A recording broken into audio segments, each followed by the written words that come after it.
What's going on, y'all? It's your boy Mark Sue, nutrition coach, and today I'm going to be teaching you all on nutrition for your body type and your goals. So all that means is if you have this specific body type and or these specific goals, this way of eating, meaning it's a specific way that you can eat that will be more profitable for you and beneficial so that you can reach whatever goal that you may have. All right. So without further ado, I'm going to get into a very important teaching. So make sure we pay attention. Now, when discussing nutrition for your body type, we want to consider a few characteristics, okay? So listen up. It's 3 characteristics that you really want to consider when we're talking about nutrition for your body type and reaching your goals, okay? So how you should eat if you're trying to reach these specific goals. Number 1 would be the morphology. Big word. All it means is it's the skeletal structure in relationship with how a person looks, like whether a person is long and lanky or short and stout. Or goals would be whether people are going to eat different if I'm trying to gain weight or if I'm trying to lose weight. If I'm trying to prepare for a football season or if I'm trying to prepare for something like, let's say, cross country 26, 30, 40-mile run. Okay, you're going to eat different for your specific goals and body type. So number 1 is the morphology. Number 2 is your hormonal environment. All that has to deal with is your fullness or your satiety and your hunger hormone. Okay, how is that operating? Do you notice when you're full? Do you notice when you're hungry? That plays a big role in how you should eat for your body or if you want to reach your goal. Number 3 characteristic when it comes to nutritional body type eating and goal reaching is going to be, most importantly probably, is your metabolism. All right, meaning your metabolic rate and how nutrients are processed, like how fast does your body use the food that you actually consume. All right, so if you have a faster metabolism, you're going to be able to eat more of certain foods than a person that has a slower metabolism, and that a person that's trying to lose weight and a person that's trying to gain weight.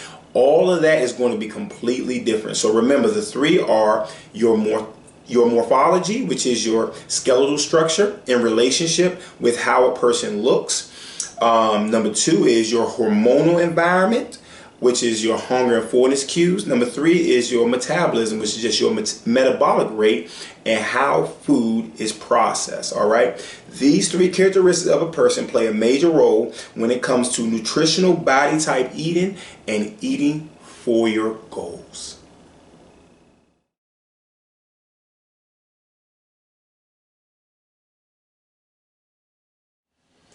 All right, my people out here trying to make this transformation. We're about to get into what you've probably been waiting for this whole time, is the different types of bodies, the different body types. All right. So this can be, this can be hard for people to swallow sometimes because they wonder, like, why that person can eat this, or why this person burn more than me, or I'm doing the same exercises. And this is where a lot of people trip up at. They think that because they see such and such or so and so eating this way or doing this, they can do it too. Well, because I eat a certain way, that does not mean you can eat the same foods or the same amount or the same things I eat. All right, because we may have 2 different body styles, 2 different body types, and we may have 2 different goals. Okay, my goal may not be like yours may be to lose weight. My goal may not be to lose weight. So you may see me eating something different, and it may seem like, oh man, that's unhealthy, but it's not unhealthy. It's just more beneficial for my body type to eat, and it's more beneficial for your body type to eat a certain way. So I'm gonna break it down. So I'm gonna talk about the first 2 a little bit, and then I'm gonna get to the third one, which is the one that people who are in our transformation coaching, people who are in our transformation group, most likely you're going to be dealing with the 3rd type. All right. So the very first 2 body types is you have an ectomorph and a mesomorph. Okay, so your ectomorph has that smaller bone structure, thinner limbs. Because of their natural build, they have a fast metabolic rate and they can tolerate carbs at a higher amount than your average person could, okay? These people have no problem with losing weight. These people honestly have a problem with gaining weight most of the time. So that's why they have to eat so much or so much carbohydrates so they can keep their weight on, because they're trying to do things like long cross-country runs or long 70, 80-mile bike rides. They're trying to do some crazy stuff that they need a ton of energy for, okay? So a mesomorph, like I mentioned, would be a person that does good on like a mixed diet of fats and proteins and carbohydrates. They are your medium-sized bone structure. They have the athletic body. They hold a significant amount of lean mass. Think people like gymnasts or running back, or somebody like LeBron James, or even someone like myself. I'm more of a mesomorph, okay? So that means I have no problem losing weight. I have no problem gaining weight. I have no problem building muscle. I have no problem shaping my physique up to any way I want it to look. You know, that just comes with my body and my genetics and all that other stuff, okay? So we will eat different, a mesomorph, than an ectomorph, because we probably have different goals as well. All right. Then you have a third body type, which I'm going to spend a lot more time on, which is your endomorph. So your endomorph would be a lot of people in our group, or they may have endomorph goals, which 9 times out of 10 is going to be to lose weight, okay? Unless you're training, unless you're a power lifter or a lineman and you're training for a specific sport. But if you're just the average person like you and I, who we just have regular jobs, man, eating like a endomorph would allow you to be able to lose weight, okay? So like I said, an endomorph has a larger bone structure. They have higher amounts of body mass or fat, or they have more body mass or fat than they would like. All right, so they're usually 20 to 30 pounds overweight, or they can be 2 to 3 pounds overweight if they don't like their weight, if they don't like their body fat percentage. They want to bring that down. So you see how it's the person's body type and their goals. They would eat like a endomorph would eat. So this person who is this endomorph, they have a greater chance of storing weight. So 9 times out of 10 for an endomorph, you want to go, you have a very low carb tolerance, so you want to go lower with your carb, and you want your carbohydrates to be more controlled. All right. So this person, like I said, the endomorph is what we're going to be spending most of our time on, because a lot of people either are endomorphs or they have endomorph style of goals, which will be losing weight, losing body mass, losing body fat.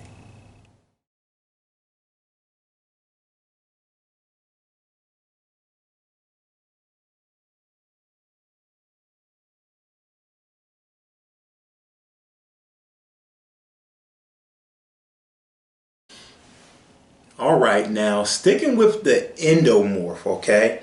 So the endomorph would be, like we already discussed before, your bigger person. Or you can have endomorph goals, meaning that you are trying to get rid of, or you don't like the excess calories or fat stored on the body. Like you don't like the extra body fat you may have. You may not like the extra weight that you've been carrying. So you're going to eat like an endomorph would eat to reach those weight loss goals.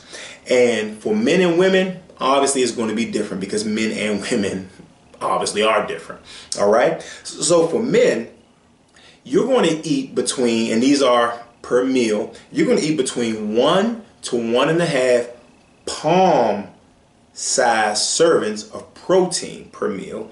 You're going to eat between 1 to 2 fists of veggies per meal. You're going to eat 1 cup handful of carbohydrates per meal, and you're going to eat 1.5 to 2 thumbs of fat.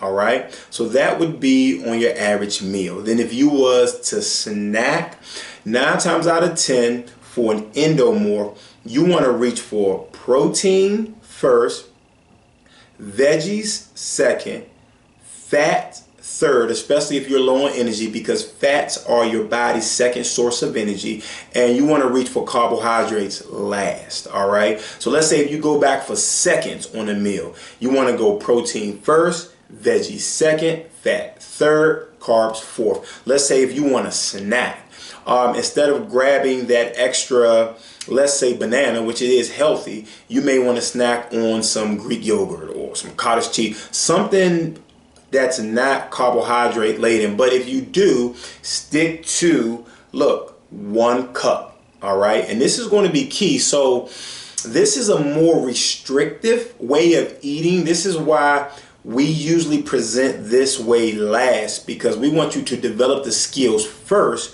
before we kind of put a little bit restrictions on you. And remember, we're not putting restrictions on you. We're just saying, if you're tired of the extra body fat, if you're tired of the extra weight and you want to lose that weight, you want to lose them last few pounds, you want to lose 20 to 30 pounds, start shaping up your meals to look like this. And for women, what you want to do is you want to have 1 palm serving of protein. You want to have 1 to 1.5 serving of veggies, fist serving of veggies.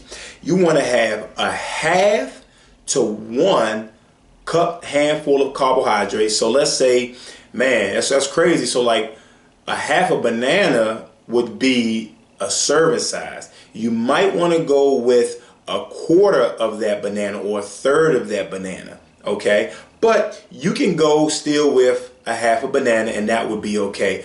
But maybe for you, eating a whole banana may slow you down some when it comes to you. No, trust me, it's a great source of energy and stuff like that. And it's very healthy. So I'm not condemning nobody eats a whole banana. But what I'm saying is, when it comes to reaching these goals, I just explained earlier how your bodies may not tolerate those carbs very well. And you may find yourself putting back on the calories that you have just burned off, because your body may not be able to burn off the carbohydrates as quickly as it would for like an ectomorph or mesomorph. Okay, also when it comes to your fat, you want to have 1 to 1.5 thumbs of fat with every meal. Okay, and the same rules apply for an endomorph or a person with endomorph goals trying to lose weight. You want to, if you do any snacks, you want to grab protein first, veggies second,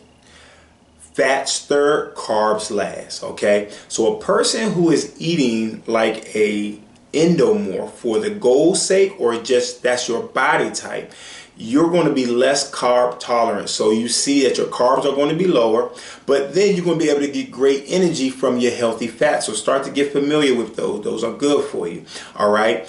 Protein would be your highest because that's your most metabolically active food for men and women. And then veggies just have a lot of antioxidants and fruits. I mean, well, more so for your veggie, because your fruit would be a carb, but for your veggies, it has more of your antioxidants.